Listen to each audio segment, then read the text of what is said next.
Hey friends, welcome back to another video. This is a coffee chat, but I have water today instead. It's not morning, it's nearing the end of the day, and yeah, I can't have coffee this late in the day, otherwise I won't sleep. So a water chat. And it's January, and I wanted to just kind of reflect on keeping things simple at this time of year. There can be a lot of talk about resolutions and setting goals and kind of overhauling your life.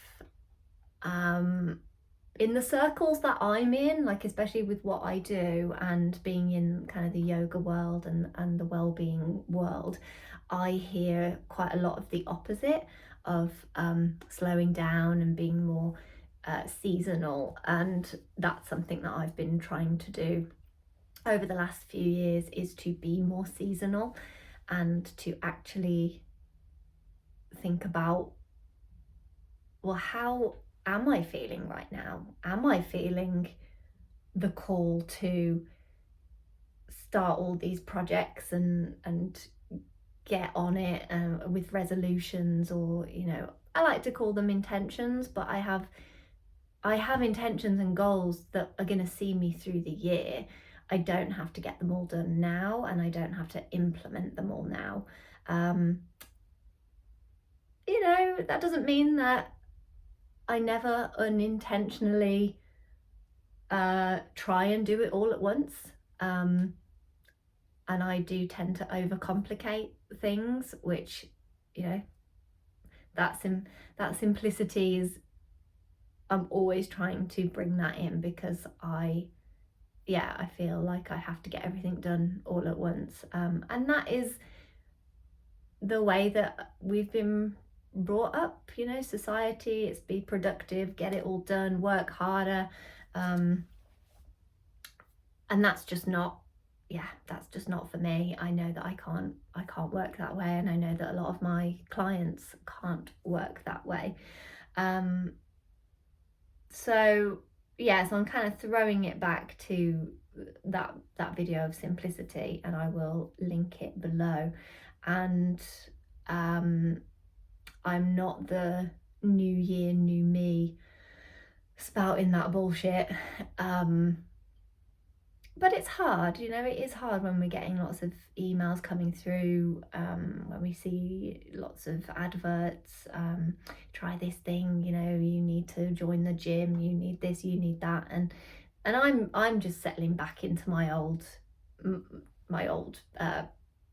routine, I guess, not routine, but morning practice, because that kind of dropped off a little bit over Christmas, and that's fine. It was a different time. I was having more lie-ins, and I was doing my practice later in the day, and so I was a bit more flexible with it, which is fine.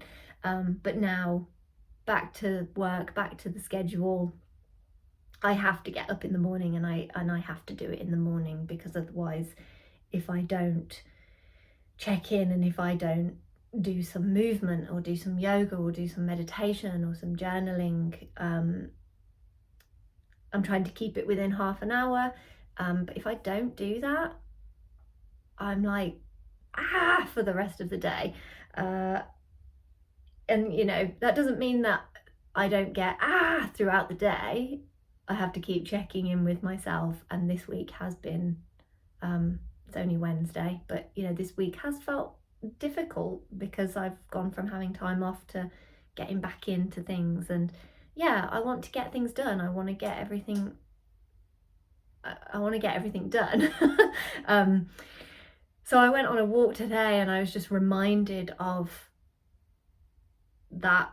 I think it was last year, my word for January was simplicity, or maybe it was the year before, but my word was simplicity, because of that tendency to overcomplicate and to try and overdo everything when I know I don't have the capacity to do it, And that doesn't help. If you've got goals, if you want to start new habits, trying to do them all at once isn't helpful. Our brains can't cope with that. And then we get bad at it. We get I was going to say mad or bad, but we get annoyed at ourselves for not being able to stick to things. And that is really hard to implement new habits. So, from a somatic coaching perspective, the way that I work with people is small steps, baby steps. One thing. What is the one thing that is going to make the biggest difference? Now that can be really difficult. So if you're just kind of tuning into this and that question has been posted to you and you're like, what would be what would make the biggest difference?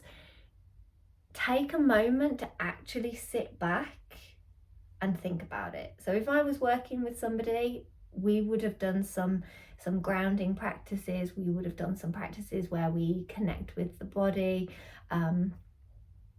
because just going from life to, okay, what's going to make the biggest difference right now?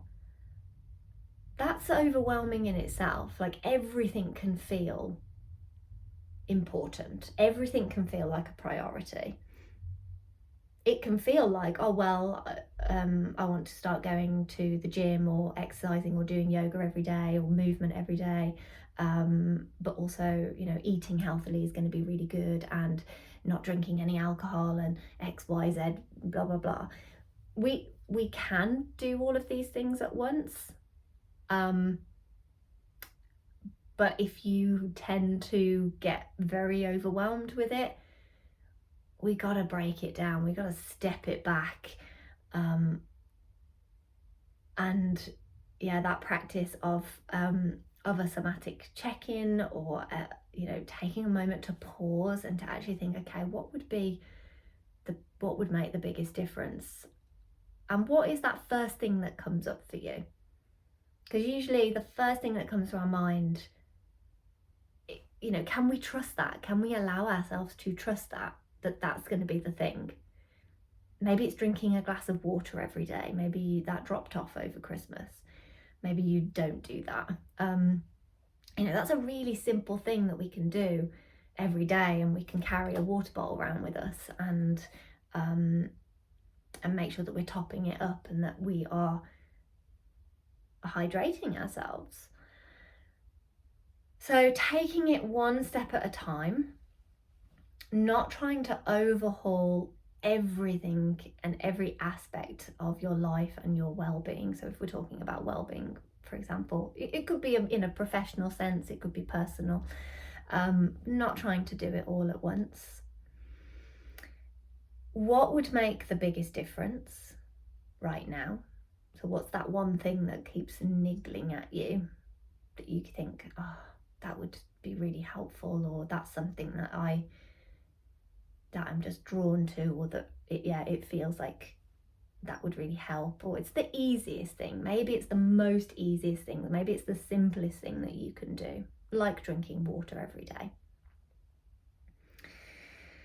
And what feels most manageable within the context of your life? Because again, if we're trying to do 10 goals, and that can happen, like maybe it's 5, maybe it's 10, if you've got a high ambition, you might have a lot of goals that you want to set. What feels most manageable within your life? Because do you have time to do that? And do you have the capacity to do that?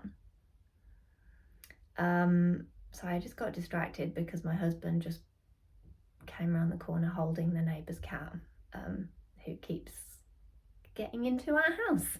So yeah, sorry, I just got a little distracted there.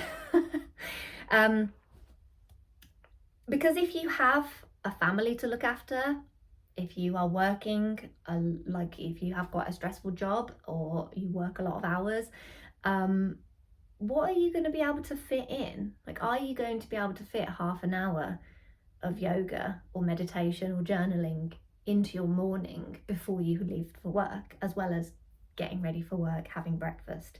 Do you need to do 10 minutes? Do you need to do 5 minutes? You know, are you getting the kids ready for school? Maybe it needs to be later in the day. Maybe it needs to be that you get up earlier. So there's, you know, looking at what is going to be manageable. What does your life look like?